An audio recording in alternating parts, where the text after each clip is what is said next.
बिस्मिल्लाहिर्रहमानिर्रहीम अस्सलाम वालेकुम। ये हमारी HTML की थर्ड क्लास है और इसमें हम बात करेंगे आज अपने कुछ इम्पॉर्टेंट टैग्स के ऊपर, ठीक है, जो हम अपनी बेसिक जो हमारी क्लासेस हैं जो हम उनमें यूज़ करेंगे। तो इनमें बात करना इसलिए ज़रूरी है, एक तो आपको थोड़ा सा इनका आइडिया हो जाएगा कि टैग किस लिए होता है और क्यों यूज़ किए जाते हैं, और दूसरा जब हम इनको अपनी वीडियो में यूज़ करेंगे तो आपको जो है फिर परेशानी नहीं होगी कि इनका मकसद क्या है और ये कैसे काम कर रहे हैं, ठीक है। तो देखिए, टैग्स जो यूज़ होते हैं वो सबसे पहले एक तो इसलिए यूज़ होते हैं कि ये ब्राउज़र इनके साथ वैसा बिहेव कर सके जो इनका काम है, ठीक है।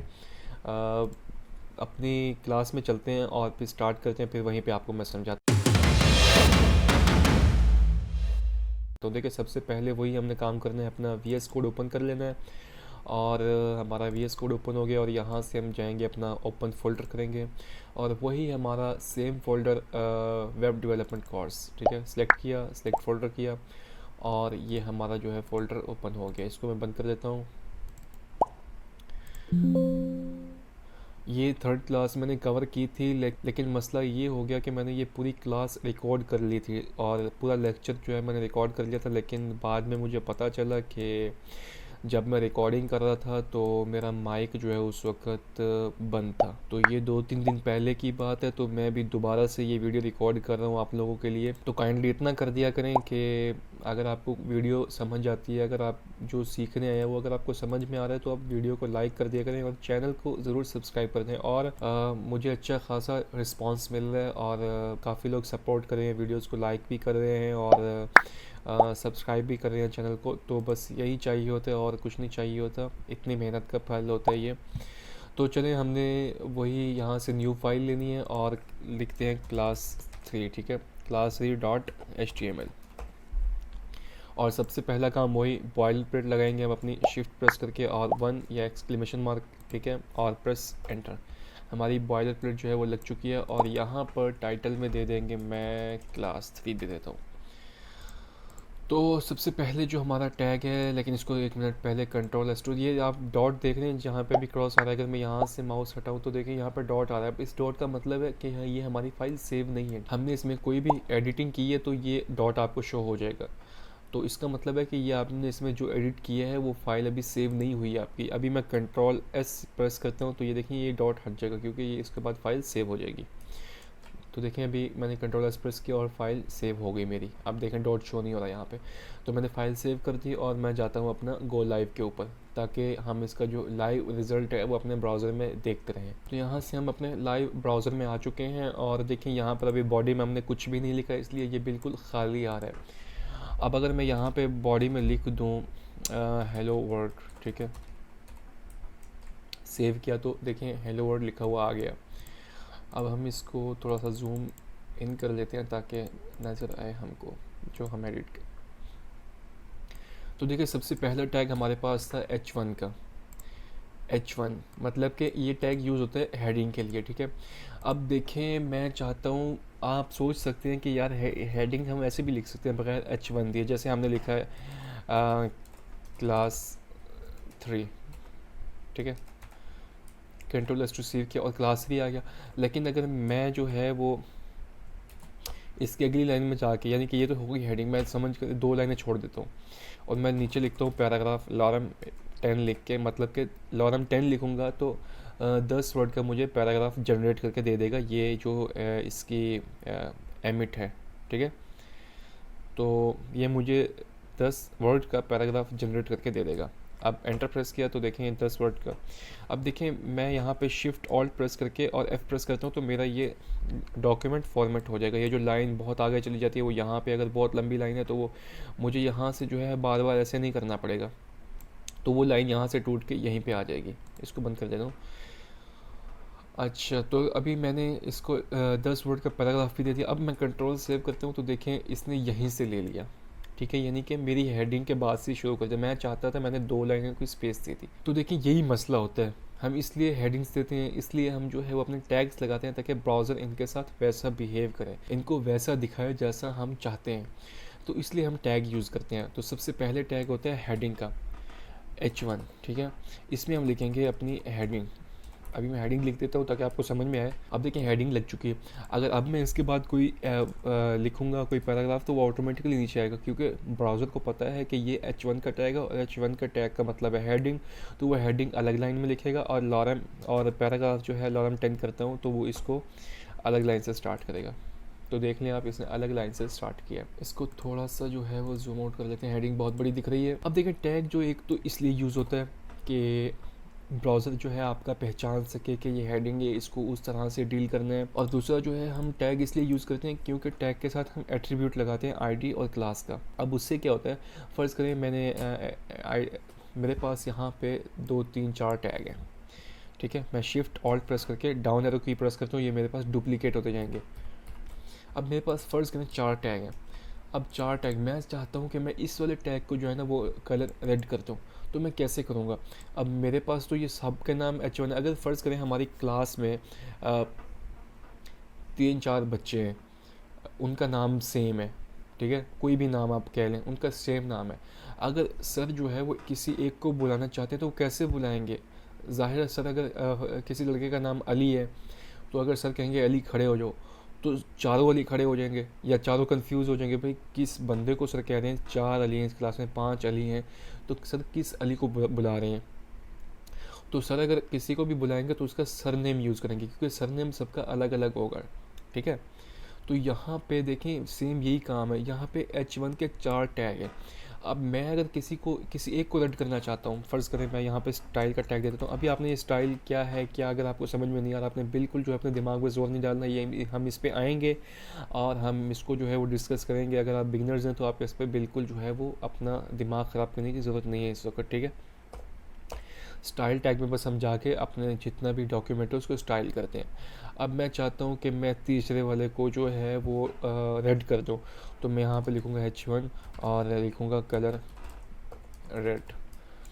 तो अब देखिए यहाँ तो सबके कलर रेड हो गए, लेकिन मैं क्या चाहता था कि तीसरे वाले को हो। तो हम टैग के साथ ये होता है कि हम टैग के साथ कोई भी एट्रीब्यूट यूज़ कर सकते हैं, और हम यहाँ पे एट्रीब्यूट यूज़ करेंगे आईडी का। अब आईडी क्या होती है, आईडी एक किस्म की आइडेंटिटी होती है इसकी, ठीक है, ये यूनिक होती है। हम इसको अगर आईडी देंगे, इसको अलग आईडी देंगे, इसको अलग आईडी देंगे, जैसे आपका फिंगरप्रिंट होता है, जैसे आपका सर नेम होता है, जैसे आपका आईडी कार्ड नंबर होता है, सबका अलग अलग होता है, किसी का सेम नहीं होता। तो इसको अगर हम आईडी देंगे वो अलग से देंगे, इसकी आईडी अलग हो जाएगी और इसकी जो है आईडी अलग हो जाएगी।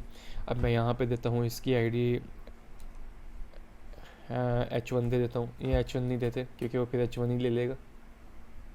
मैं इसको देता हूँ हेडिंग 1 और इसको दे देता हूँ हेडिंग 2 और इसको मैं दे देता हूँ हेडिंग 3। अब देखें अगर अब मैं चाहता हूँ कि मेरा सिर्फ थर्ड वाला जो है वो हेडिंग जो है वो रेड हो, तो मैं यहाँ पे इसको टारगेट कर सकता हूँ अपनी आईडी से, ठीक है। आईडी के लिए हम यूज़ करते हैं यहाँ पे हैश, और उसके बाद मैं लिखूँगा हेडिंग 3, ठीक है, और उसके बाद मैं लिखूँगा कलर रेड, ठीक है। अब देखिए अब मेरा सिर्फ जो है वो रेड वाला जो है वो रेड हुआ है, तीसरे वाला, थर्ड वाला जो रेड हुआ है सिर्फ। तो क्यों हुआ, क्योंकि हमने पहले टैग लगाया था, टैग के साथ हमने आइडेंटिटी शो की। अब देखें जो सर नेम होता है वो फर्स्ट नेम के साथ ही लगता है, अगर फर्स्ट नेम ही नहीं होगा तो सर नेम कहाँ लगाएंगे आप। तो इसके लिए टैग होता है, टैग के साथ जो है वो एट्रीब्यूट लगता है आईडी का या क्लास का या कोई भी आप एट्रीब्यूट लगाना चाहते हैं। तो आप समझ गए हैं कि टैग किए, तो एक तो टैग जो है वो ब्राउज़र उसको समझता है, ठीक है, और ब्राउज़र को पता चल गया ये हेडिंग है तो वो उसको उसी हिसाब से बिहेव करेगा उसके साथ और उस हिसाब से उसके साथ डील करेगा। दूसरा जो है हम उसको आईडी देके उसको स्टाइल कर सकते हैं, उसके ऊपर कोई भी फंक्शन अप्लाई कर सकते हैं अगर आप प्रोग्रामिंग लैंग्वेज कर रहे हैं तो। और तीसरा जो है वो SEO के लिहाज से भी ये इम्पॉर्टेंस रखती है। अगर कोई बंदा सर्च करता है आपका ब्राउज़र में हेडिंग, तो सर्च इंजन ऑप्टिमाइजेशन वो H1 पे हेडिंग पे अप्लाई होती है और वो इसको जो है ऑप्टिमाइज़ करता है हेडिंग को। और अगर कीवर्ड उसने किसी बंदे ने सर्च किया हेडिंग का, तो जो सर्च इंजन ऑप्टिमाइजेशन है वो आपकी हेडिंग को ऑप्टिमाइज़ करेगा और आपकी जो साइट है वो रैंक होने के चांसेस होते हैं और आपकी साइट जो है वो रिज़ल्ट में शो हो सकती है जो जहाँ पे आप सर्च करते हैं। फ़र्ज़ करें मैंने यहाँ पर हेडिंग सर्च किया, तो जितने भी यहाँ पे रिज़ल्ट शो हो रहे हैं ये ऐसे नहीं शो हो रहे। सर्च इंजन ऑप्टिमाइजेशन उसने इसको ऑप्टिमाइज़ किया और उनमें हेडिंग देखें, ये हेडिंग हाईलाइट हो रहा है, तो इसमें यानी कि इसकी जो डिस्क्रिप्शन है या इसका कीवर्ड है उसमें हेडिंग का वर्ड यूज़ हुआ है, तो उसने इसको उठा के यहाँ पे रिज़ल्ट में शो कर दिया। अगर ऐसे ही आपके यहाँ पे हेडिंग शो नहीं हो रही, आपकी जो है वो हेडिंग का जो कीवर्ड है वो यहाँ पे आपके शो नहीं हो रहा, आपके हेड टैग में, आपकी मेटा में, आपके डिस्क्रिप्शन में, तो वो आपकी बॉडी में H1 में कहीं शो हो रहा है, तो आपकी जो साइट है वो यहाँ पे शो हो सकती है। तो एक तो टैग्स का ये फ़ायदा है, ठीक है। और भी बहुत सारे फ़ायदे, लेकिन हम यहाँ पे फ़ायदे बहुत सारे सब कुछ नहीं डिस्कस करने बैठे क्योंकि फिर आप लोग कन्फ्यूज़ हो जाएंगे। उसके बाद अगला टैग है पी टैग। पी टैग मतलब पैराग्राफ टैग।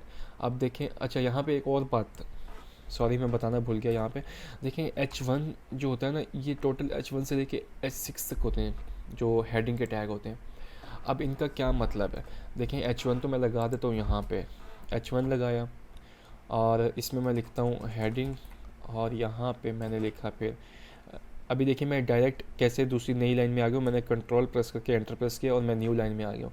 मैं ये साथ साथ आपको बताता जाता हूँ ताकि आपकी जो है वो आदत बन जाए और आपको ये सब कुछ याद हो जाए। तो अगर आप यानी कि यहीं पे एंटर प्रेस करते हो तो आपका जो है वो H1 के अंदर ही रहता कर्सर, आप H1 से बाहर नहीं आते। आप न्यू लाइन में तो आ गए हैं लेकिन हैं आप H1 के अंदर ही, आप देख सकते हैं यहाँ पे H1 के अंदर ही हैं आप। लेकिन अगर आप कंट्रोल प्रेस करके एंटर प्रेस करेंगे तो आप H1 से बाहर आके न्यू लाइन में आ गए। तो यहाँ पे H2 इसको भी मैं हेडिंग दे देता हूँ, और H3 इसको भी हेडिंग दे देता हूँ, और H4 इसको भी मैं हेडिंग दे देता हूँ, और सॉरी H5 इसको भी मैं हेडिंग दे देता हूँ, और H6 इसको भी मैं हेडिंग दे देता हूँ, और H7 देखें अभी H7 का नाम H7 है ही नहीं। H7 क्यों मैंने लिखा, ताकि आपको पता चल जाए कि H6 तक ही है, H7 H8 H9 कुछ नहीं है। अब देखें मैं यहाँ पे मैंने ये चीज़ें लिख दी हैं, लेकिन मैं अब कंट्रोल S टू सेव करता हूँ तो देखें क्या रिज़ल्ट आता है आपके पास। कंट्रोल S टू सेव, तो समझ में आ गया होगा आपको कि हेडिंग जो है वो H1 की बड़ी है, H2 की इससे छोटी है, और H3 की इससे भी छोटी है, यानी कि ये जैसे जैसे नंबर बढ़ता जाएगा H6 बिल्कुल छोटी हेडिंग है। अब ये किस लिए यूज़ होता है, ये इसलिए यूज़ नहीं होता कि हमको बड़ी हेडिंग चाहिए तो हम H1 लगाएंगे, जाहिर सी बात है हम पहली हेडिंग लगाएंगे तो H1 से ही लगाएंगे।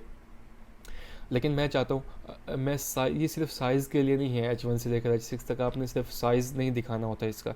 देखिए अगर मैं चाहूँ तो मैं H1 को जो है वो बिल्कुल छोटा कर सकता हूँ, यहाँ से मैं स्टाइल से अपने H1 को मैं करता हूँ इसका फ़ॉन्ट साइज़, मैं अगर जाऊँ इसके फ़ॉन्ट साइज़ में और मैं करूँ स्मॉल, ठीक है, या पिक्सल में भी दे सकते हो, देखिए अभी हेडिंग छोटी हो गई है बिल्कुल जो H1 है, और मैं पिक्सल में अगर देना चाहूँ तो मैं लिख सकता हूँ 10 पिक्सल, तो देखिए अभी छोटी हो गई है।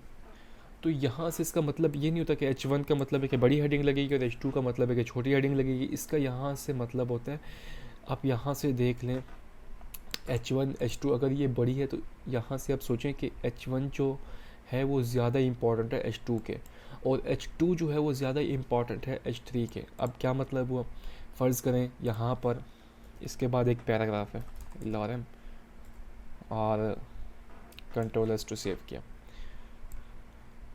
अब देखिए ये आपकी मेन हेडिंग है, उसके बाद उसका जो हमने पैराग्राफ लिखा, अब इस पैराग्राफ की मज़ीद हेडिंग्स हैं, ठीक है, ये उसकी हेडिंग है, ये भी उसकी हेडिंग है, ये भी उसकी हेडिंग है।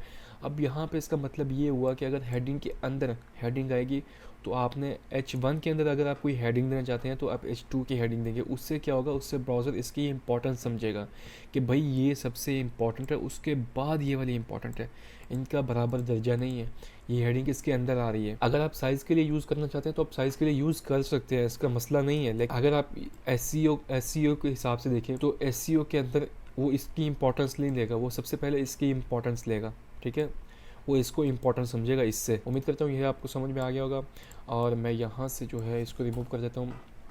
इसके बाद हमारे पास आता है पी टैग, यानी कि पैराग्राफ टैग, ठीक है, ये वाला। तो सिंपल आपने पी लिख के अपने VS कोड में एंटर प्रेस करना और आपका पी टैग जो है लग गया, और इसके अंदर आपने लिखना है लॉरम, और शिफ्ट ऑल्ट प्रेस करके F प्रेस करें और आपका जो है डॉक्यूमेंट फॉर्मेट हो जाएगा। यानी कि पहले यहाँ से सीधा ही आगे जा रहा था, मुझे यहाँ से स्क्रॉल करना पड़ता पूरा ऐसे करके, तो अभी मुझे नहीं करना पड़ेगा, स्लाइड नहीं करना पड़ेगा, और मेरे पास जो है ये बिल्कुल फॉर्मेट हो गया। अब पी टैग यूज़ होता है पैराग्राफ के लिए, ऐसा बिल्कुल नहीं है। आपके पास पैराग्राफ है, आपके पास डिस्क्रिप्शन है, आपके पास कोई भी कंटेंट है, आपने वो पी टैग में लिखना है। पी टैग में लिखने की एक वही वजह कि वो इसको लिखेगा भाई ये कोई कंटेंट है, किसी भी चीज़ के ऊपर आर्टिकल लिखा हुआ है, ये ब्लॉग लिखा हुआ है, कुछ भी लिखा हुआ है, ठीक है। तो जितना भी आपके पास कंटेंट होगा, वर्ड्स होंगे, वो आपने पी टैग के अंदर लिखना है, कोई डिस्क्रिप्शन है। तो इससे होगा कि अगर आप अभी सोच रहे हो कि यार अभी पी टैग के बगैर भी लिखूं, तो लॉरेम इप्सम जो है वो आ रहा है बिल्कुल हेडिंग के नीचे, तो अब पी टैग लिखने की ज़रूरत ही क्या है, बिल्कुल आ रहा है। लेकिन अगर आप चाहते हैं कि अगर आप इसको सबसे पहले आपका ब्राउज़र इसको समझ सके, तो आपको पी टैग लगाना है, क्योंकि ब्राउज़र ऐसे नहीं समझता कोई चीज़, उसको अगर पी टैग कोई टैग लगा होगा तो वो उसको समझेगा ना, टैग लगा होगा तो ही समझेगा कि ये क्या चीज़ है। और दूसरा टैग लगाने का फ़ायदा ये है कि आप उसको टारगेट कर सकते हैं, आप उसके ऊपर अपना स्टाइल अप्लाई कर सकते हैं और उसको ऊपर कोई फंक्शन भी अप्लाई कर सकते हैं। तो इसलिए पी टैग जो भी यूज़ होता है वो हम, अगर हमारे पास कुछ ज़्यादा वर्ड हैं तो हम उसके ऊपर पी टैग लगा के उसमें लिखते हैं, कोई भी डिस्क्रिप्शन है, किसी भी चीज़ के बारे में कोई डिटेल है, कुछ भी है, तो वो हम पी टैग के अंदर लिखते हैं। इसके बाद हमारे पास एंकर टैग है। अब एंकर टैग किस लिए यूज़ होता है वो भी मैं आपको यहाँ पे बता देता हूँ। ज़ाहिर है ये हम सारे टैग जो है वो डिस्कस करेंगे। तो सबसे पहले मैं एंकर टैग जो है वो खुद से लिखता हूँ। अब देखिए एंकर टैग में मैंने लिखा गूगल, सेव किया तो यहाँ पे गूगल लिखा हुआ आ गया, लेकिन सिंपल टेक्स्ट है, कुछ भी नहीं है इसके अंदर, कुछ भी नहीं हो रहा। लेकिन जो एंकर टैग आता है ना, वो एंकर टैग आता है एट्रीब्यूट के साथ, एचरेफ के एट्रीब्यूट के साथ। अब एचरेफ एट्रीब्यूट क्या करते हैं, एचरेफ एट्रीब्यूट आपका रीडायरेक्ट करता है, कहीं पे भी आपको रीडायरेक्ट करना है अपना पेज या अपना जो है वो लिंक, तो वो एट्रीब्यूट टैग हम एट्रीब्यूट यूज़ करते हैं एचरेफ का। देखें मैं भी आपको बता देता हूँ यहाँ पे। अगर मैं इसको हटा के अपने वी एस कोड की हेल्प से ए टैग यानी कि लिखूँ एंकर टैग, तो देखें क्या होता है। ए प्रेस करके एंटर प्रेस किया तो देखिए इसने मुझे एच एफ के साथ ही दिया, क्योंकि वी एस कोड को पता है कि ए टैग हमेशा एच एफ के साथ आता है। अब मैं यहाँ पे लिखूँ गूगल, तो मैं लिखता हूँ go to Google, go to Google. तो देखिए अब मुझे ये लिंक शो कर रहा है, ठीक है। यहाँ पे भी मैं लेके जा रहा हूँ ना, एक तो इसलिए उसको अंडरलाइन कर दिया, और दूसरा बिल्कुल जैसे हम लिंक हमें मिलता है ना, वैसे लिंक की तरह काम कर रही है। मैं इसके ऊपर जब अपना माउस लेके जाता हूँ तो ये पॉइंटर में कन्वर्ट हो जाता है, और ये जो है वो यानी कि इसका मतलब इसके ऊपर क्लिक करें तो कोई ये एक्शन शो करेगा। तो अगर मैं क्लिक करता हूँ तो ये कुछ भी एक्शन शो नहीं कर रहा। क्यों? क्योंकि हमने एच में उसको कोई लिंक ही नहीं दिया, उसको कोई पाथ ही नहीं दिया कि भाई तुमने कहाँ रीडायरेक्ट होना है। अब मैं यहाँ पर लिखता हूँ, यानी कि गूगल का जो है वो मैं पाथ दे देता हूँ, उसका लिंक, उसका यूआरएल दे देता हूँ, ठीक है। और मैंने इसको सेव किया। अब देखें मैं इस पर क्लिक करता हूँ तो ये अभी गूगल पे रीडायरेक्ट हो रहा है। तो एंकर टैग हमेशा यूज़ होता है आपका लिंक बनाने के लिए। अब मैं देखें आपने यहाँ पे एक बात नोट की होगी कि यहाँ पे जैसे मैं क्लिक कर रहा हूँ तो वो इसी टैब के अंदर ही गूगल को ओपन कर रहा है, लेकिन मैं नहीं चाहता कि वो इसी टैब के अंदर ओपन हो, मैं चाहता हूँ कि वो न्यू टैब के अंदर ओपन हो। तो मैंने आपको बताया था एट्रीब्यूट हमेशा जो स्टार्टिंग टैग है उसके अंदर ही यूज़ होता है। देखें ये है हमारा स्टार्टिंग टैग, यहाँ से शुरू होकर यहाँ पे हमारा स्टार्टिंग टैग ख़त्म हो रहा है, और ये है हमारा क्लोजिंग टैग। तो देखें ये एच का एट्रीब्यूट भी स्टार्टिंग टैग के अंदर है। तो जैसे ही ये पहला एट्रीब्यूट ख़त्म हुआ उसके बाद हम एक स्पेस देंगे, और उसके बाद हम एक न्यू एट्रीब्यूट लिखेंगे। क्या लिखेंगे? टारगेट। टारगेट लिख के उसके बाद हम इसको इक्वल का निशान देंगे, ठीक है। उसके बाद हम इन्वर्टेड कोमा लगाएंगे, उसके अंदर हम लिखेंगे ब्लैंक, ठीक है। और अब इसको सेव करता हूँ मैं, और अब देखें मैं इस पर जैसे ही क्लिक करूँगा ये एक न्यू टैब में ओपन होगा। तो देख रहे हैं ये एट्रीब्यूट यूज़ करने से, टारगेट ब्लैंक का एट्रीब्यूट यूज़ करने से ये आपकी जो लिंक है वो ओपन हो रही है एक न्यू टैब में। तो एंकर टैग भी उम्मीद करता हूँ आपको समझ में आ गया होगा, ठीक है। इसके बाद हमारे पास कौन सा टैग है? इसके बाद हमारे पास बी टैग है। अब बी टैग यूज़ होता है बोल्ड करने के लिए, यानी कि आपके पास अगर ये पैराग्राफ है, अगर आप इसमें चाहते हैं कि कोई भी वर्ड है आपके पास, तो आप उसको चाहते हैं कि जैसे कोई बंदा इस वेबसाइट पर है तो इस वर्ड पे उसकी तवज्जो पड़े, तो आप उस टैग को बोल्ड कर सकते हैं। मैं यहाँ पे बोल्ड लिख देता हूँ, और इसमें मैं लिख देता हूँ इम्पॉर्टेंट, ठीक है, बोल्ड टैग के अंदर। अब देखिए मैं सेव करता हूँ तो देखें ये जो इम्पोर्टेंट बोल्ड के अंदर शो हो रहा है, ये जो टैग बोल्ड के अंदर शो हो रहा है ये बोल्ड शो हो रहा है। ये वर्ड कोई इम्पोर्टेंस रखता है तो आप इसको बोल्ड टैग के अंदर लिखेंगे तो वो बोल्ड होकर शो होगा, और वो उसके ऊपर ज़ाहिर सी बात है जो है वो नज़र जाएगी और बंदा सोचेगा कि ये बोल्ड लिखा हुआ है तो उसका जो है इम्पैक्ट ज़्यादा पड़ेगा। इसके बाद टैग आता है बियर टैग। अब बियर टैग कुछ नहीं है, बियर टैग मैंने शायद आपको पिछली वीडियो में भी हमने यूज़ किया था। बियर टैग यूज़ होता है लाइन ब्रेक के लिए। अगर जो हमने काम यहाँ पे हम चाहते हैं कि यहाँ से देखें, अभी यहाँ से अगर मैं चाहता हूँ कि यहाँ से एमिट के बाद जो ये वाला वर्ड है ये दूसरी लाइन से स्टार्ट हो, मतलब कि कहाँ से, यहाँ से मैं चाहता हूँ कि ये जो वर्ड है ना ये दूसरी लाइन से स्टार्ट हो, बस यहाँ पहली लाइन में एमिट तक है। तो मैं यहाँ से क्या करूँगा, यही करूँगा ना, इसको यहाँ से क्लिक करके एंटर प्रेस करूँगा और इसको न्यू लाइन में ले आऊँगा और कंट्रोल एस करूँगा तो कुछ भी नहीं हुआ, क्योंकि जो हमारा ब्राउज़र है वो ये काउंट नहीं करेगा, पूरी लाइन जो भी है काउंट नहीं करेगा। अगर मैं इसको और स्पेस दे दूँ तो भी काउंट नहीं करेगा, वो सिर्फ एक ही स्पेस को काउंट करता है, बेशक आप यहाँ से जितनी मर्ज़ी स्पेस देते जाएँ। तो उसका हल ये है कि बताता हूँ आपको मैं, पहले लाइन जो है वो यहाँ से रिमूव कर दूँ अपनी। तो उसका ये है कि यहाँ पर आप इसके बीच में बी आर टैग लगा देंगे। बी आर टैग लगाया तो यहाँ से आपकी एक लाइन ऐड हो जाएगी। कंट्रोल किया तो देखें ये अभी नीचे लाइन में आ गया, यहाँ पे इसने एक लाइन ऐड कर दी। बी आर टैग मतलब लाइन ब्रेक कर देता है। अगर मैं एक और बी आर टैग लगाऊंगा तो एक और लाइन ब्रेक हो जाएगी। देखें एक और लाइन आ गई इसमें। अगर मैं इसमें एक और बी आर लगा दूंगा तो एक और जो है वो लाइन ब्रेक हो गई। तो बी आर टैग का बस इतना सा काम है कि वो आपकी लाइन को ब्रेक कर देते हैं, लेकिन हम ये ज़्यादा यूज़ नहीं करते। हम वही अपने जो है हम अपने पी टैग यूज़ करते हैं और H1 टैग यूज़ करते हैं, और बहुत ज़रूरत पड़े तो हम इनको यूज़ कर लेते हैं, वरना ये ज़्यादा यूज़ में नहीं आते। तो इसके बाद जो टैग है वो है बटन टैग। तो बी आर टैग के बाद हम यहाँ से एच आर टैग को जो है वो डिस्कस कर लेते हैं।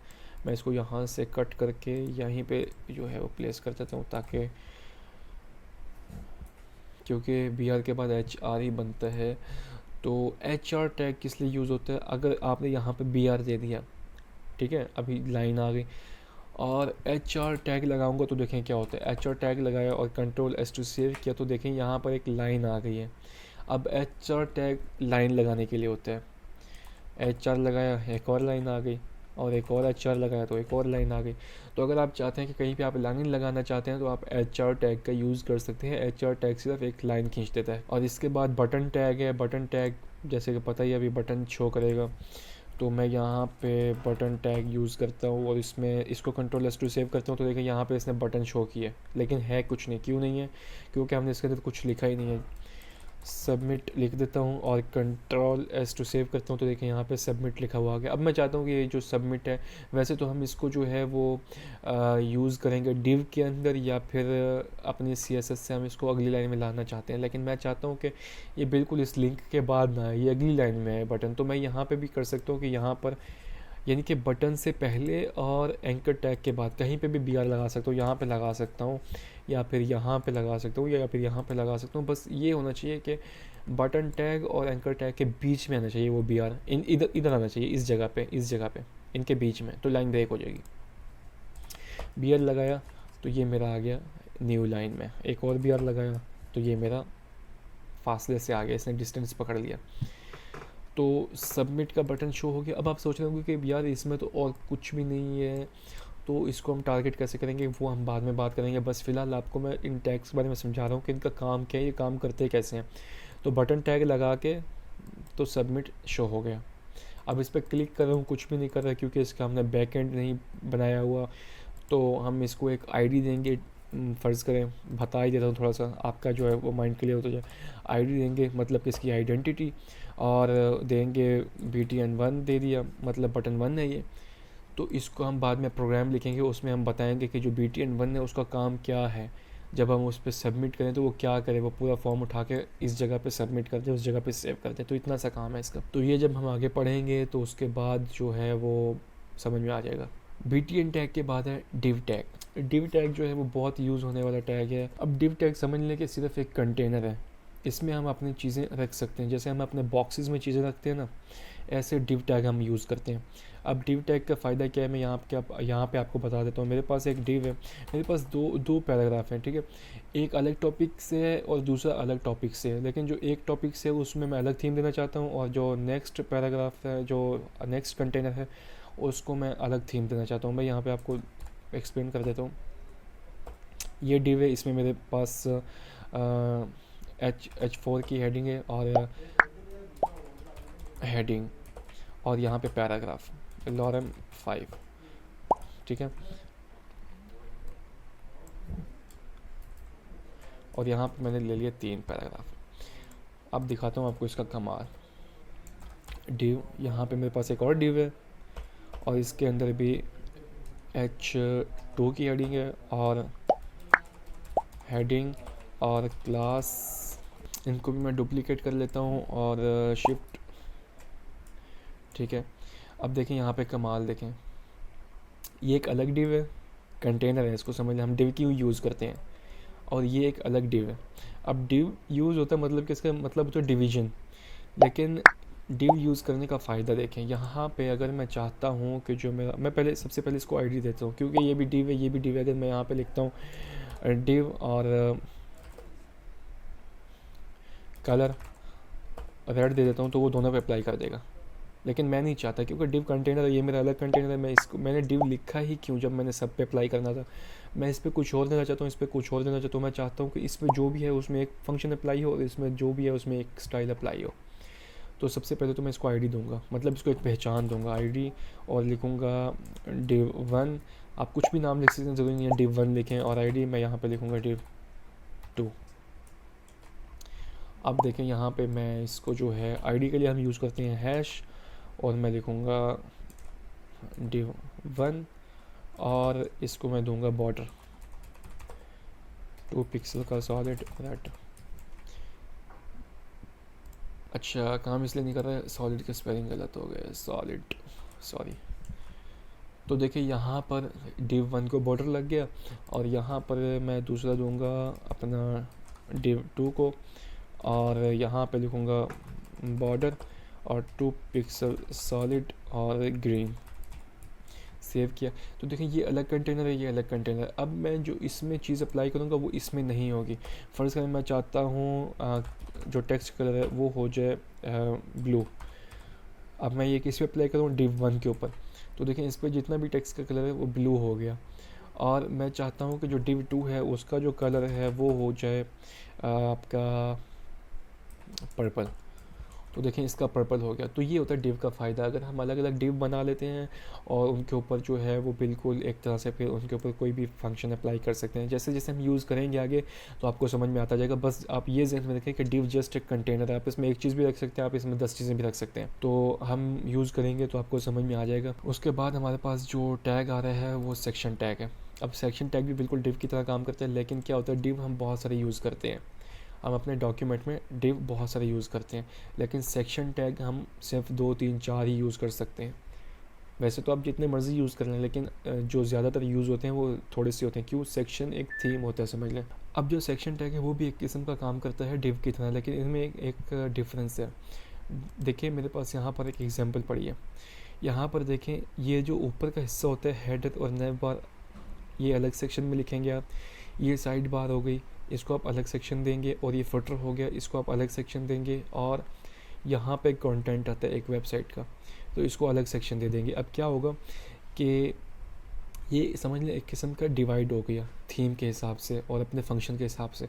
लेकिन सेक्शन और डिव में जो सबसे ज़्यादा जो चीज़ फ़र्क रखती है वो है मतलब कि सर्च इंजन ऑप्टिमाइजेशन। मैं बार बार इसकी बात इसलिए करता हूँ क्योंकि आपको समझ में आ जाए ये चीज़ें। अब देखें जो डिव के अंदर हेडिंग होगी, सर्च इंजन ऑप्टिमाइजेशन उसको जो है वो कोई अहमियत नहीं देगा, उसको सर्च नहीं करेगा, उसको ऑप्टिमाइज़ नहीं करेगा। लेकिन जो चीज़ आपके सेक्शन टैग में होगी और H1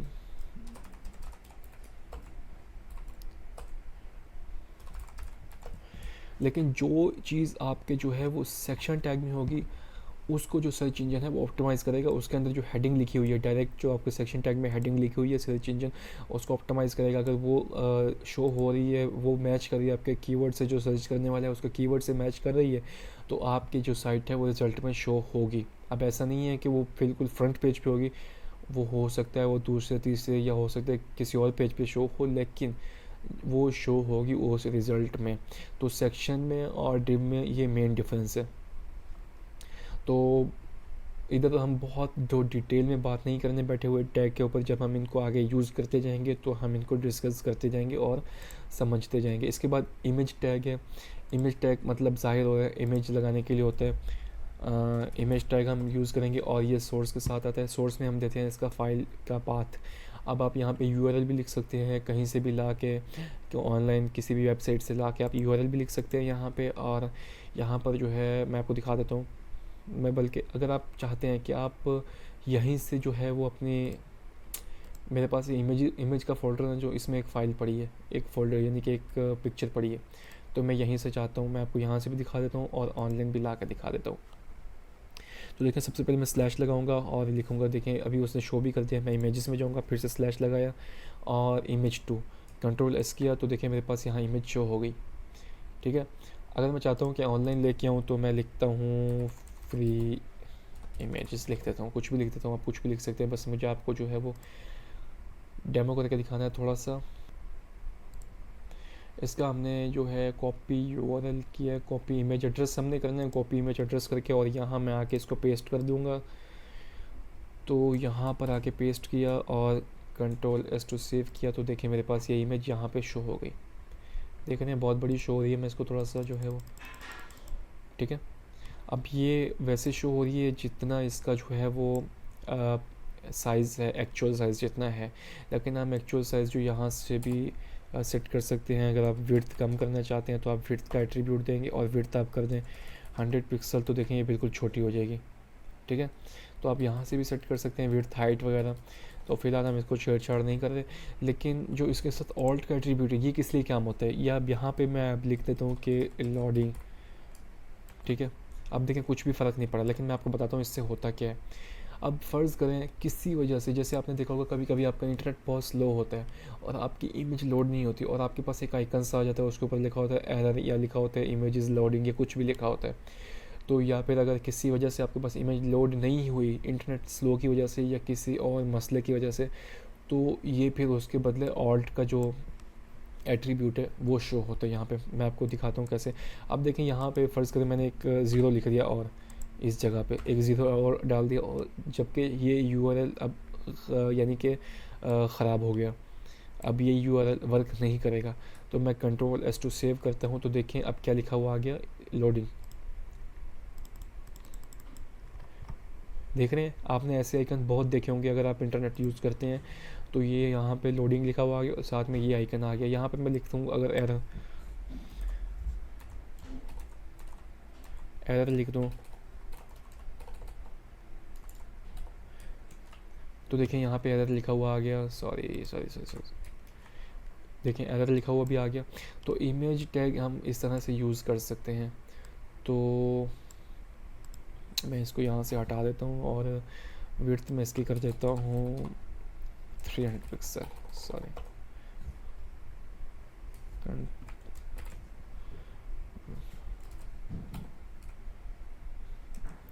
300 पिक्सल।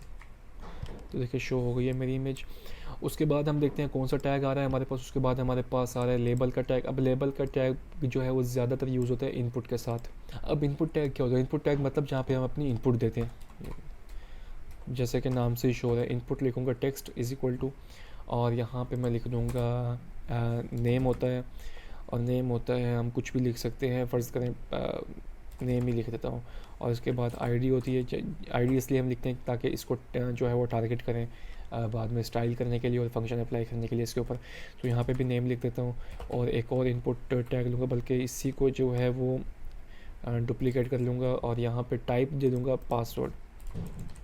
पासवर्ड दे दिया और यहाँ पे भी पास लिख दूँगा और यहाँ पे भी पास लिख लूँगा। अब ऐसा नहीं है कि टाइप में आप जो मर्ज़ी लिखते जाए वही जो है वो शो होता जाएगा, ये एट्रीब्यूट होता है।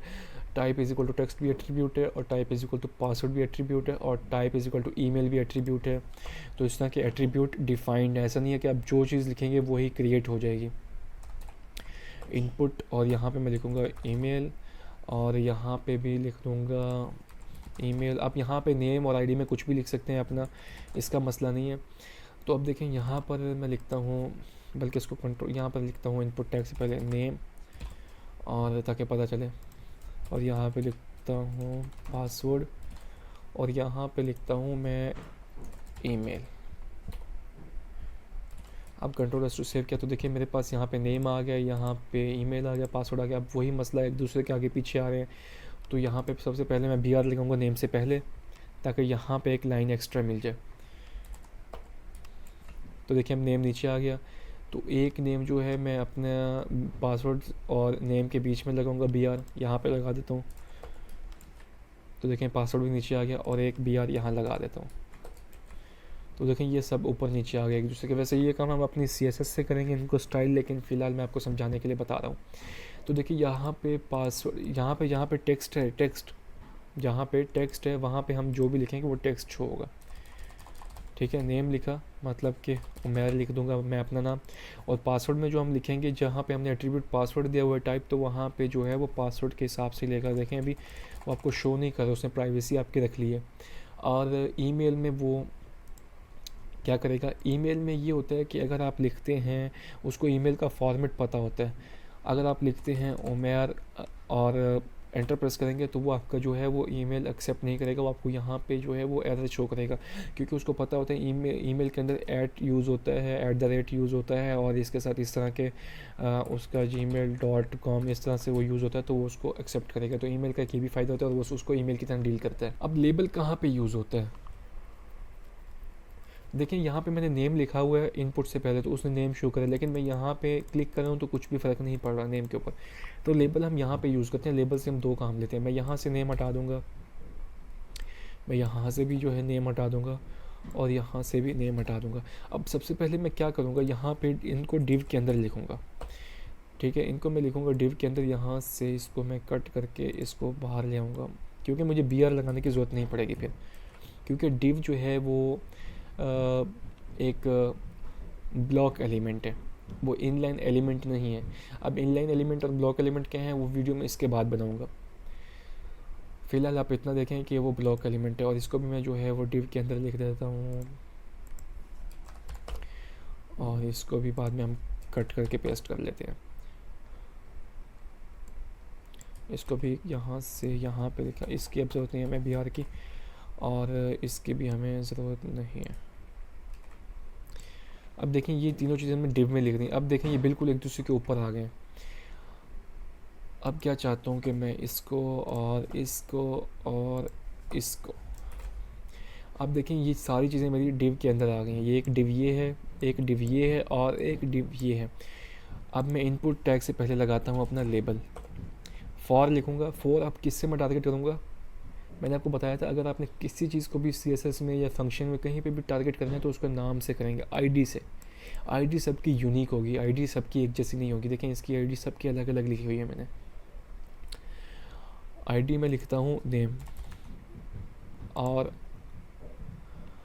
यहाँ पे लेबल टैग के अंदर लिखता। अब देखें यहाँ पर कंट्रोल सेव करूँगा तो यहाँ पे कुछ भी शो नहीं हुआ, क्योंकि उसने इसको टारगेट तो कर दिया, लेकिन मैं यहाँ पर लिखता हूँ नेम टैग के अंदर, और फिर सेव करता हूँ, तो ये उसने यहाँ पे नेम शो कर दिया। अब मैं बताता हूँ इसके साथ होता है क्या। यहाँ पे मैं इसको जो है वो कट कर कॉपी करके यहाँ पे पेस्ट कर देता हूँ, और इसको भी है कॉपी करके यहाँ पे पेस्ट कर देता हूँ। और देखिए अब यहाँ पे मैंने लिखना था पासवर्ड, और यहाँ पे मैंने लिखना था ईमेल। इसके आगे जो है वो कॉलन लगा देता हूँ। तो यहाँ पे फॉर में लिखना है पास, क्योंकि मैंने इसको ID पास की दी हुई है, पास। और यहाँ पे मैं इसको ID क्या दी हुई है हमने, ईमेल। सही, बिल्कुल गेस किया आपने। अब कंट्रोल S टू सेव करता हूँ, तो देखें अब यहाँ पे वैसे का वैसे शो हो गया जो हमने बिना लेबल के किया था। लेकिन लेबल से क्या हुआ, हम जब नेम पे माउस रख के क्लिक करेंगे तो हमारा ये सिलेक्ट हो जाएगा, पहले सिलेक्ट नहीं हो रहा था। पासवर्ड से भी सिलेक्ट हो गया, ईमेल के ऊपर भी ईमेल सेलेक्ट हो गया। तो लेबल का जो मेन काम है वो ये होता है। इसके बाद हमारे पास लिंक टैग है। लिंक टैग हम यूज़ करते हैं ज़्यादातर अपने हेड टैग के अंदर, और ये हम लिंक करते हैं अपनी कोई एक्सटर्नल शीट लिंक करने के लिए अपने पेज के साथ। अब मैंने यहाँ पे स्टाइल लिखा हुआ है, यहीं पे अगर मेरी फ़र्ज़ करें CSS की अलग फ़ाइल है, इसको मैं जो है कॉपी कर लेता हूँ। कॉपी कर लिया, अब मैंने यहाँ से इसको हटा दिया। अब कंट्रोल एस टू सेव किया तो देखिए यहाँ से जितने भी वो उसके ऊपर मेरे डिव के ऊपर जो CSS लिखी हुई थी वो सब जो है वो गायब हो गई। क्यों? क्योंकि स्टाइल मैंने हटा दिया। अब मैं फंक्शन कहाँ पे लिखता हूँ, ये सारी स्टाइलिंग मैं यहाँ पे लिख देता हूँ। मैंने यहाँ पे पेस्ट किया, कंट्रोल एस टू सेव किया, लेकिन यहाँ पे देखें वो दोबारा से अप्लाई नहीं हुआ। क्यों नहीं हुआ? क्योंकि हमने यहाँ पे इसको सेव तो कर दिया। और सॉरी, यहाँ पे एक और बात, यहाँ पे अपने स्टाइल का टैग नहीं लगाना, क्योंकि ये स्टाइल का ही फोल्डर है तो इसमें स्टाइल के टैग की ज़रूरत नहीं है। अब कंट्रोल एस टू सेव किया तो देखिए अब भी अप्लाई नहीं हुआ यहाँ पे कुछ भी। तो मसला क्या आ रहा है? मसला ये आ रहा है कि हमने इस पेज को इसके साथ लिंक ही नहीं किया। इसको इसके साथ कनेक्ट करेंगे, लिंक करेंगे तो ही ये अप्लाई होगा इसके ऊपर। अब उसके लिए हम लिंक टैग जो है वो लगाते हैं। अब लिंक लगाया तो ये देखिए इसने यहाँ पे जो है वो स्टाइल शीट खुद ही ले ली कि यहाँ पे, क्योंकि लिंक होते हैं ज़्यादातर CSS को लिंक करने के लिए, तो उसने लिख दिया भाई ये स्टाइल शीट है। अब स्टाइल शीट क्या है? मतलब कि CSS है। हमने स्टाइल शीट का, यहाँ हम स्टाइल शीट का टैग लगाते थे, लेकिन जब लिंक करेंगे तो स्टाइल शीट लिखेंगे। अब यहाँ पर हमने देना है तो यहाँ पर वही स्लैश लगाऊंगा और मेरी फाइल कहाँ पड़ी हुई है CSS की, CSS के फोल्डर के अंदर। फिर से स्लैश लगाया और फिर style.css को मैंने सेलेक्ट कर लिया अपनी इस फाइल को। अब कंट्रोल एस टू सेव करूँगा तो देखिए अब मेरा वो दोबारा से अप्लाई हो गया मेरा जो स्टाइल था। तो लिंक का मतलब आपको समझ में आ गया कि आपकी कोई एक्सटर्नल शीट है वो आप लिंक करना चाहते हैं अपनी डॉक्यूमेंट में अपने हेड टैग के अंदर, तो उसके लिए हम लिंक टैग यूज़ करते हैं। इसके बाद है स्पैन। अब स्पैन टैग बिल्कुल बोल्ड की तरह काम करते हैं, लेकिन बोल्ड हम सिर्फ इसलिए लगाते हैं क्योंकि हम उसको हाईलाइट कर सकें, लेकिन स्पैन टैग जो है वो हम किसी भी वर्ड में इसलिए लगाते हैं ताकि हम उसको स्टाइल कर सकें। अभी मैं चाहता हूँ कि मेरा ये जो पैराग्राफ है इसके बाद इसमें कोई एक मैं स्पैन लगा देता हूँ। पहले स्पैन लगाया और इसके अंदर मैंने लिखा स्पैन, और मैं चाहता हूँ कि ये जो वर्ड है देखें ये बोल्ड नहीं हुआ, लेकिन मैं चाहता हूँ कि उसके ऊपर कोई फंक्शन अप्लाई हो, मैं अपनी मर्ज़ी से कोई स्टाइल अप्लाई करना चाहता हूँ। तो मैं यहाँ पे आके लिखूँगा अपनी स्टाइल शीट के अंदर स्पैन। अभी मैंने इसको ID वगैरह नहीं दी, सिंपल मैं स्पैन से करूँ। वैसे हम ID भी दे सकते हैं अगर बहुत सारे स्पैन हो तो। अगर एक ही स्पैन है तो मैं यहाँ पे सिंपल आके स्पैन लिखता हूँ और उसको कलर देता हूँ रेड। देखिए अभी इसका स्पैन का कलर रेड हो गया। अब मैं चाहता हूँ कि उसका फ़ॉन्ट का जो साइज़ है वो बड़ा हो जाए थोड़ा, तो मैं उसको पिक्सल में दे देता हूँ, 10 पिक्सल दे देता हूँ, बल्कि ये तो छोटा हो गया, और मैं इसको 30 कर देता हूँ।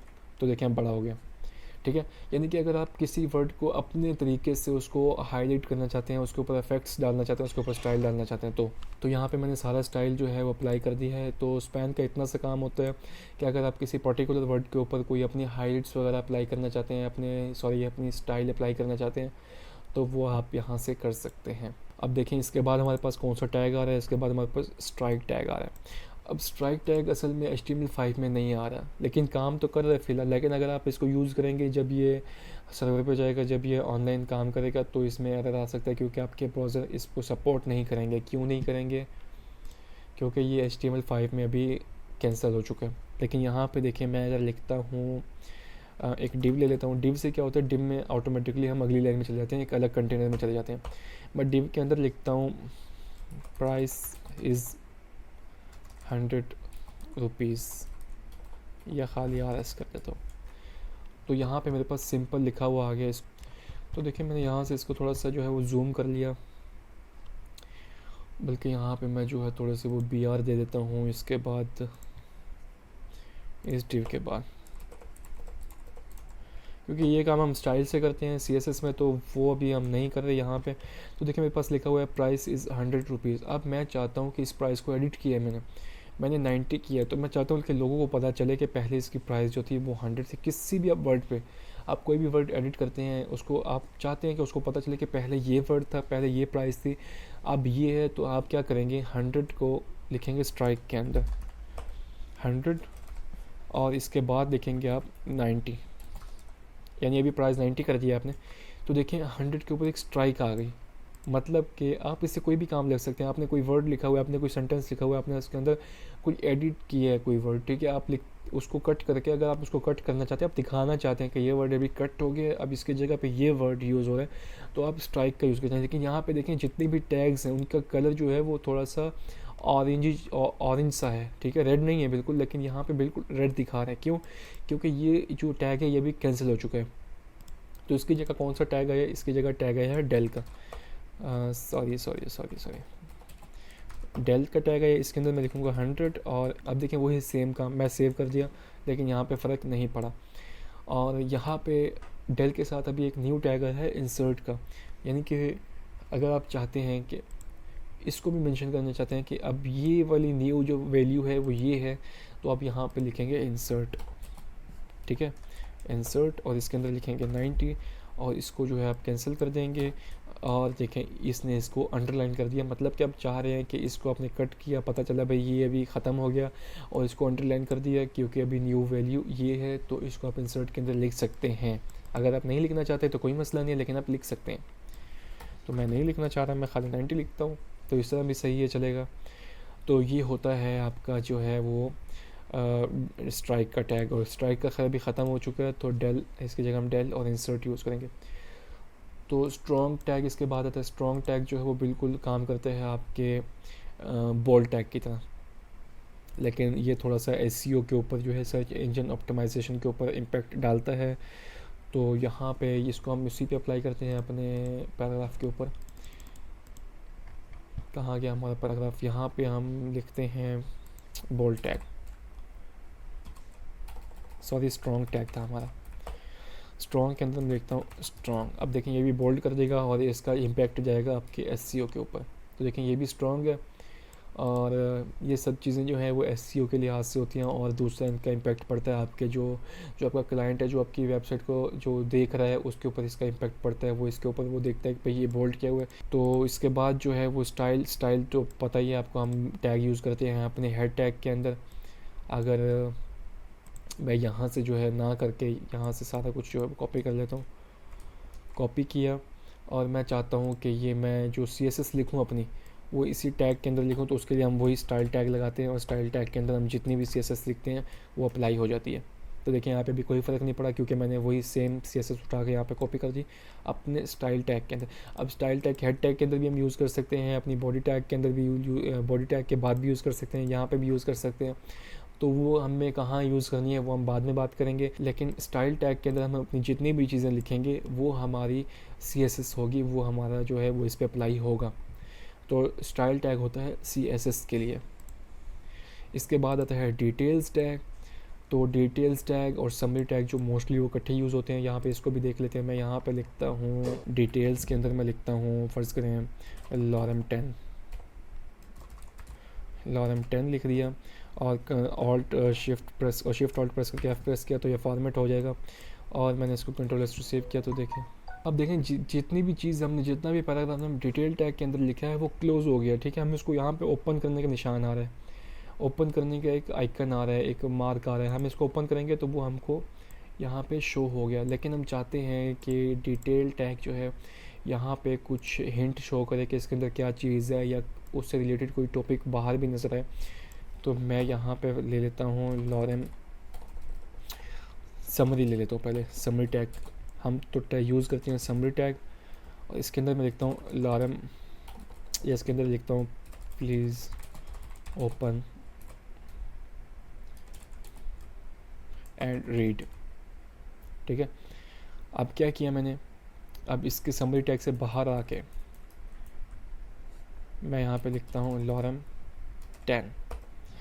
अब आप क्या सोच रहे हैं कि क्या होगा, इसको यहाँ से मैं ऐसे ले आता हूँ। अब देखें डिटेल के अंदर दो चीज़ें, एक तो एक पैराग्राफ है और एक जो है वो आपकी समरी है। अब समरी क्या करेगी, पहले जब आपने समरी नहीं लगाई थी, मैं इसको एक मिनट Ctrl+X कर लेता हूँ। तो देखें वही सेम काम, ओपन कर रहे हैं, यहाँ पे कुछ भी लिखा नहीं आ रहा, डिटेल्स का बस टैग दे रहा है वो हमें, और इसको क्लोज ओपन कर रहे हैं तो वो शो हो रहा है और हाइड हो रहा है। लेकिन मैं यहाँ पे समरी का टैग लगा दूँ तो क्या होगा, ये डिटेल का वर्ड हट जाएगा। देखिए अभी यहाँ पे लिखा हुआ आ रहा है प्लीज़ ओपन एंड रीड, ठीक है। जो हमने समरी के अंदर लिखा है वो यहाँ पे शो हो रहा है, और हम इसको ओपन करते हैं तो वो हमें जो पैराग्राफ है वो भी शो कर रहा है। तो डिटेल का टैग है समरी के साथ, वो ऐसे यूज़ में आता है। इसके बाद हमारे पास है कमेंट टैग, जो इस वक्त हमारा लास्ट टैग है। वैसे तो बहुत सारे टैग है, लेकिन ये हमारे पास इंपॉर्टेंट टैग्स है। अब कमेंट्स आपके CSS में भी होते हैं, आपके जो है HTML में भी होते हैं। हम CSS नहीं पढ़ रहे, इसलिए CSS का हम अभी डिस्कस नहीं करेंगे, लेकिन हम अपना HTML का जो है वो बिल्कुल डिस्कस करेंगे। तो देखिए जो कमेंट टैग है वो यूज़ होता है, हमारे पास ये जो डॉक्यूमेंट है इस पे काफ़ी सारे लोग काम कर रहे हैं, हमारी एक टीम है, और मैं चाहता हूँ किसी बंदे के लिए कोई जो दूसरा बंदा इस पे काम करे उसको पता हो कि ये इमेज कहाँ से आई है, ये जो हमने इमेज यूज़ की है। तो मैं चाहता हूँ यहाँ पे मैं सिर्फ इतना सा कोई टैग लगाना चाहता हूँ या इतना सा हिंट देना चाहता हूँ, या मैं उसमें डिटेल में लिखना चाहता हूँ कि ये इमेज इंपोर्ट की गई है गूगल से।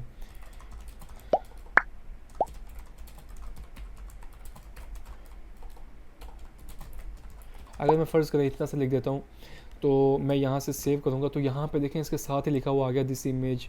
इमेज लिखता हूँ तो होगा क्या, एक तो ये यहाँ पे लिखा हुआ आ गया, ठीक है, लेकिन हमको यहाँ लिखना नहीं है। तो हम क्या करेंगे, यहाँ पर हम अपना लेस देन का साइन देंगे और अपना एक्सक्लेमेशन मार्क देंगे और 2 दफ़ा लिखेंगे डैश, डबल डैश। तो देखिए यहाँ पे ये पूरा भी हाईलाइट हो गया, ठीक है। और जहाँ पे हमको कमेंट अपना ख़त्म करना है वहाँ पे फिर से डबल डैश देंगे और अपना ग्रेटर देन का साइन। तो इस टैग के अंदर जो भी आएगा वो कमेंट हो जाएगा। अब ये इसके ऊपर बिल्कुल इम्पैक्ट अपना नहीं डालेगा, कि यहाँ पे बिल्कुल शो नहीं होगा, ना इसको कोई SEO जो सर्च इंजन ऑप्टिमाइजेशन है वो इसको कोई अहमियत देगा, वो ना रीड करेगा इसको, और ना ही यहाँ पे शो होगा। ये सिर्फ एक किस्म का टैग है, एक किस्म का नोट है, एक किस्म का स्टिकी पेपर है जो आपने उसके लिए लगाया है जो दूसरा बंदा इस डॉक्यूमेंट के ऊपर, इस वेबसाइट के ऊपर काम कर रहा है। अब कंट्रोल S सेव करते हो तो देखिए यहाँ से वो चला गया और यहाँ पे लिखा हुआ भी है। तो अगर आप कहीं पे भी कुछ भी लिखना चाहते हैं, अब फ़र्ज़ करें मैं यहाँ पे लिख चाहता हूँ कि ये एक फॉर्म है, कहाँ पे लिखूँगा मैं, अपना यहाँ पे लिखूँगा, ठीक है, दिस इज़ फॉर्म। अब मैं यहाँ पे सेव करूँगा तो यहाँ पे लिखा हुआ अगर दिस इज़ फॉर्म, लेकिन मैं ये उसके लिए लिखना चाहता हूँ जो दूसरा बंदा मेरी वेबसाइट के ऊपर काम कर रहा है, जो यहाँ पे एडिट कर रहा है, उसको पता होना चाहिए कि भाई ये फॉर्म है। तो मैं क्या करूँगा, मैंने यहाँ दिस इज़ फॉर्म लिखा तो यहाँ पे लिखा हुआ भी आ गया, लेकिन मैं चाहता हूँ कि इसको कमेंट हो जाए। तो हम जो है वो अपने VS कोड में कैसे कमेंट करते हैं, आपने सिंपल कंट्रोल प्रेस करके ये लाइन सेलेक्ट की हुई है ना, आपने इसको कर्सर को कहीं पे भी रख दें, इसके बीच में रख दें, शुरू में रखते हैं, एंड में रखते हैं, कहीं पे भी रखते हैं, बस वो जितनी भी लाइन होगी ना वो कमेंट हो जाएगी। आपने कंट्रोल और स्लैश प्रेस कर देना है, तो ये आपकी पूरी लाइन कमेंट हो गई। जितना भी आप सेलेक्ट करेंगे लाइनें वो आपकी लाइनें कमेंट हो जाएंगी। फ़र्ज़ करें मैंने यहाँ पे 4 लाइनें सेलेक्ट की और कंट्रोल शिफ्ट किया तो ये लाइनें कमेंट हो जाएंगी, और दोबारा से मैं कंट्रोल स्लैश प्रेस करूँगा तो मेरी लाइनें अनकमेंट हो जाएंगी। तो इसको भी ऐसे अगर मैं कंट्रोल स्लैश प्रेस करूँगा तो ये दोबारा से कमेंट ख़त्म हो जाएगा, और कंट्रोल स्लैश प्रेस करूँगा तो ये दोबारा से कमेंट बन गई।